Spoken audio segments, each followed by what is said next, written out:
The book of Obadiah. The vision of Obadiah. Thus saith the Lord God concerning Edom. We have heard a rumor from the Lord, and an ambassador is sent among the heathen.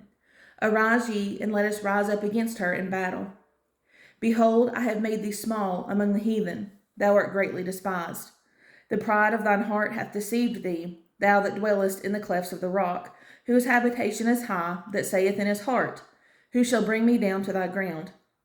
Though thou exalt thyself as the eagle, and though thou set thy nest among the stars, thence will I bring thee down, saith the Lord. If thieves come to thee, if robbers by night, how art thou cut off? Would they not have stolen till they had enough?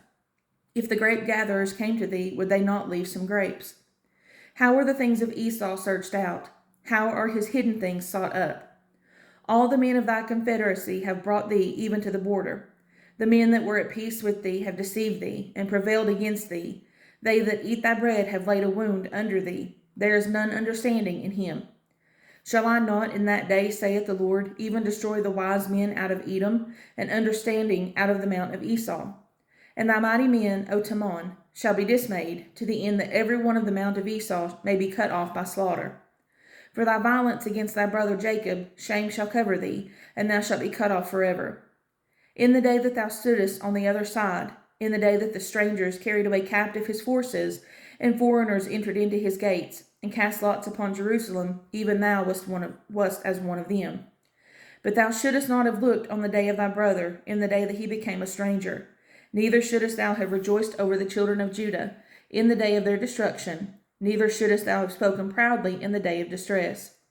Thou shouldest not have entered into the gate of my people in the day of their calamity.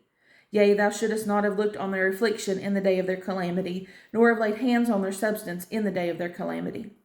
Neither shouldest thou have stood in the crossway, to cut off those of his that did escape. Neither shouldest thou have delivered up those of his that did remain in the day of distress. For the day of the Lord is near upon all the heathen. As thou hast done, it shall be done unto thee. Thy reward shall return upon thine own head. For as ye have drunk upon my holy mountain, so shall all the heathen drink continually. Yea, they shall drink, and they shall all swallow down, and they shall be as though they had not been. But upon Mount Zion shall be deliverance, and there shall be holiness, and the house of Jacob shall possess their possessions. And the house of Jacob shall be a fire, and the house of Joseph a flame, and the house of Esau for stubble. And they shall kindle in them, and devour them, and there shall not be any remaining of the house of Esau, for the Lord hath spoken it.